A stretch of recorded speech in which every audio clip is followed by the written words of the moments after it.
Hello बच्चों, तो आज इस लेक्चर में अपन स्फेरिकल सरफेसेस पे रिफ्रैक्शन पढ़ेंगे और लेंस में ये बड़ा काम में आएगा आपके। इनफैक्ट लेंस के बेसिक डेरिवेशंस इसी के थ्रू होंगे, इसीलिए अपन इससे स्टार्ट कर रहे हैं और इसको अपन लेंस से पहले पढ़ेंगे, इसीलिए। क्लियर है? तो बेटा यहाँ जो है सबसे पहले अपन बात करते हैं कि एक ये कर्व्ड सरफेस है, आपको दिख रहा होगा ये, और ये जो है कर्व्ड सरफेस इसके इस तरफ यानी लेफ्ट हैंड साइड पे जो मीडियम है उसका रिफ्रैक्टिव इंडेक्स μ1 है, और इसके राइट हैंड साइड पे जो मीडियम है उसका रिफ्रैक्टिव इंडेक्स कितना है, μ2। दिख रहा है आपको? अब अपने एक ऑब्जेक्ट लेते हैं, रियल ऑब्जेक्ट, कहाँ पे, इस मीडियम में। लेट सपोज ये रहा, ये एक अपन ने ऑब्जेक्ट ले लिया O, ठीक है। ये ऑब्जेक्ट इसके पोल से जो है, पोल ये है, पोल से ये ऑब्जेक्ट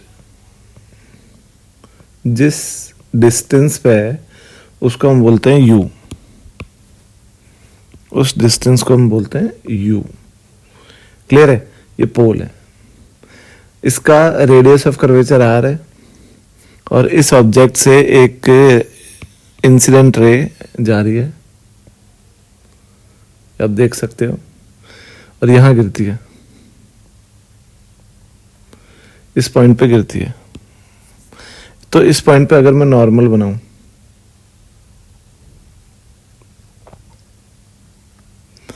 तो ये बेटा मैंने नॉर्मल बना दिया।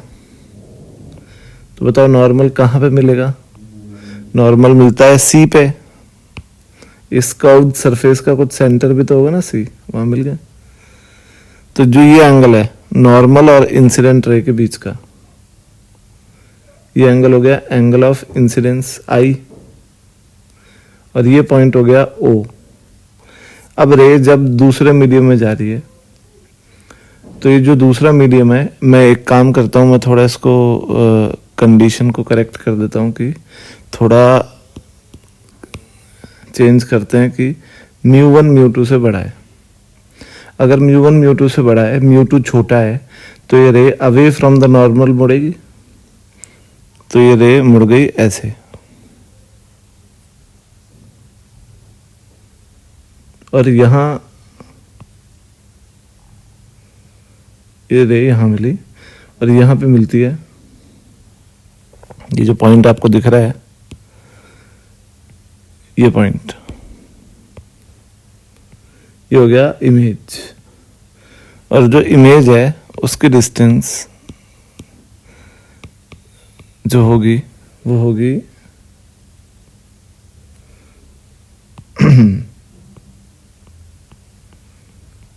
V,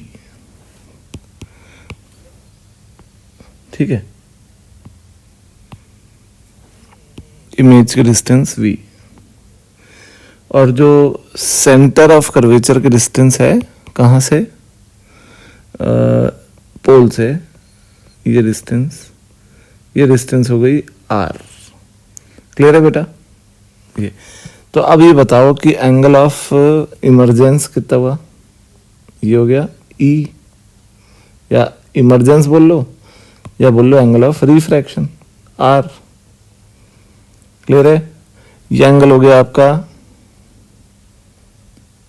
अल्फा, ये एंगल हो गया आपका बीटा, ये एंगल हो गया आपका गामा।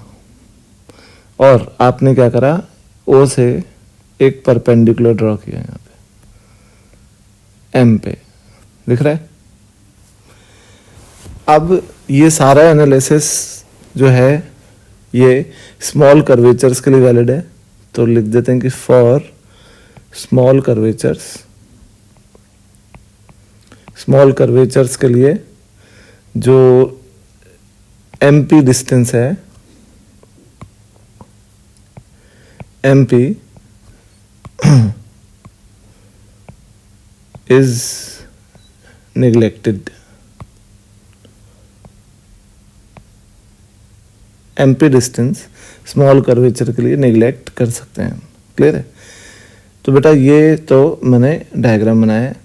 अब मैं आपसे बोलता हूँ कि अगर अपन ने एमपी को निगलेक्ट किया है तो जो डिस्टेंस सीपी है वो ऑलमोस्ट सीएम के बराबर, जो डिस्टेंस ओपी है वो ऑलमोस्ट ओएम के बराबर, और जो डिस्टेंस आपका पीआई है वो ऑलमोस्ट एमआई के बराबर।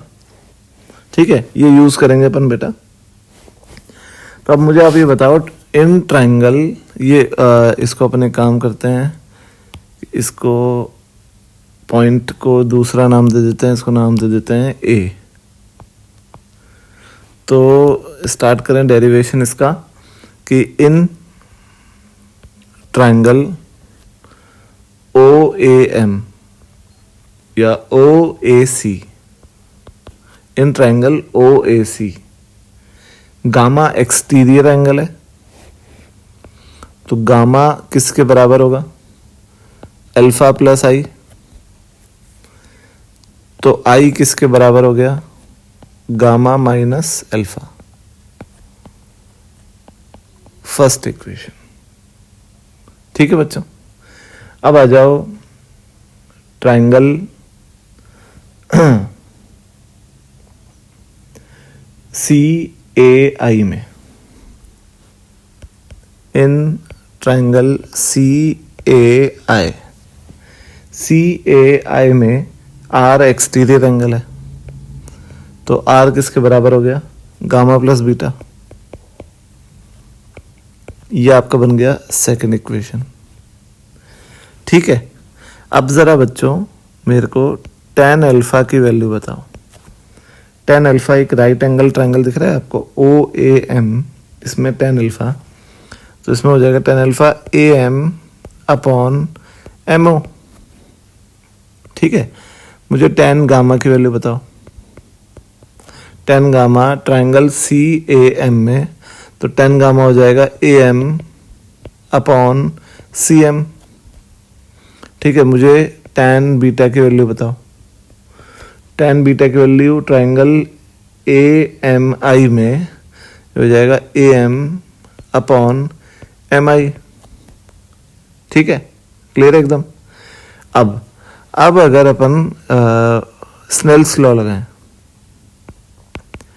अप्लाइंग स्नेल्स लॉ,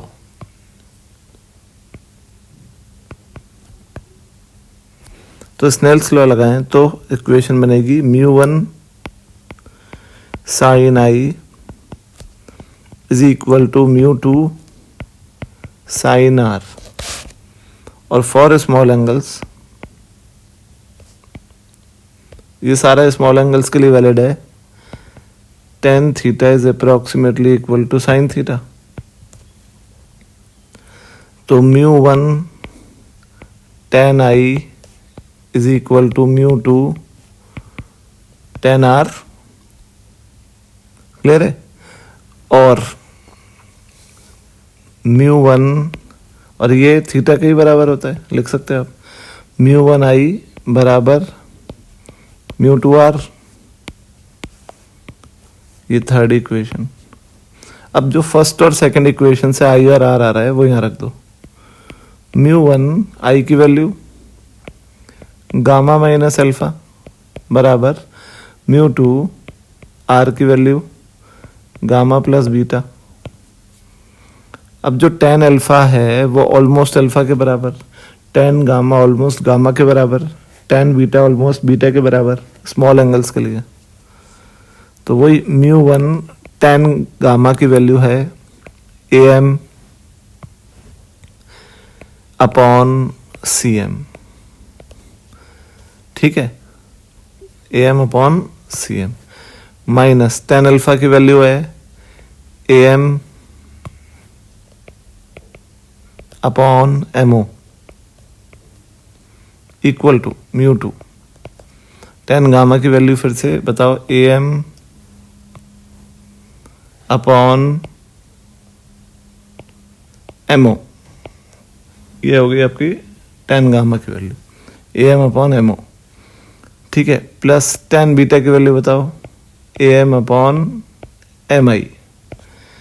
सारे AM कैंसिल हो जाएंगे, ठीक है। तो μ1 CM, अब साइन कन्वेंशन के साथ CM की वैल्यू बताओ, और ये याद रखो कि CM और CP ऑलमोस्ट सेम है।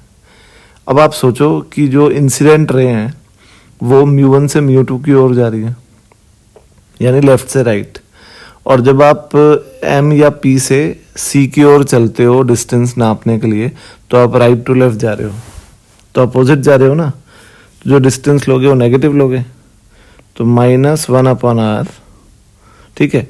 अब MO भी उसी लॉजिक से नेगेटिव लोगे, तो +1/u, प्लस क्यों हो गया, एक माइनस पहले से एक हमने लगाया, इज इक्वल टू μ2 MO को -1/u, ठीक है, और MI को प्लस लोगे क्योंकि इंसिडेंट रे की डायरेक्शन में नाप रहे हो, लेफ्ट टू राइट, तो +1/v, ठीक है। तो बेटा v वाले एक तरफ, u वाले एक तरफ, तो देखो मैं u और v एक तरफ करके r वाला एक तरफ कर देता हूं। तो u और v एक तरफ करोगे तो जो r की वैल्यू आएगी r बराबर था गामा प्लस बीटा, तो tan गामा जो था वो AM/CM था, इनफैक्ट सॉरी ये मैंने यहाँ गलत लिख दिया, AM/CM था, CM, और CM की वैल्यू कितनी है, -r, ठीक है। अब मैं बोल रहा था कि v और u वाले एक तरफ और r वाला एक तरफ, ठीक है। तो ये आ गया μ2/v -μ1/u, μ2/v -μ1/u is equal to μ2 -μ1/r। तो ये बेटा अपना फॉर्मूला बन गया, formula for spherical refracting surfaces, ये बन गया आपका फॉर्मूला स्फेरिकल रिफ्रैक्टिंग सरफेसेस का, μ2/v -μ1/u बराबर μ2 -μ1/r। यहाँ μ2 क्या है, μ2 है मीडियम, सेकंड मीडियम बोल दूं इसको, सेकंड मीडियम कौन सा हुआ, सेकंड मीडियम वो हुआ जिसकी तरफ इंसिडेंट रे जा रही हैं, जिसमें जा रही हैं बाद में रिफ्रैक्शन के बाद। और μ1 क्या हुआ, फर्स्ट मीडियम कौन सा हुआ कि जो इंसिडेंट रे जिस मीडियम से जा रही हैं वो फर्स्ट मीडियम हो गया। तो बेटा ये बेसिक आपका इसका डेरिवेशन था, इसके आगे मैं और भी इंटरेस्टिंग चीज़ें लेके आऊँगा इसमें। Thank you.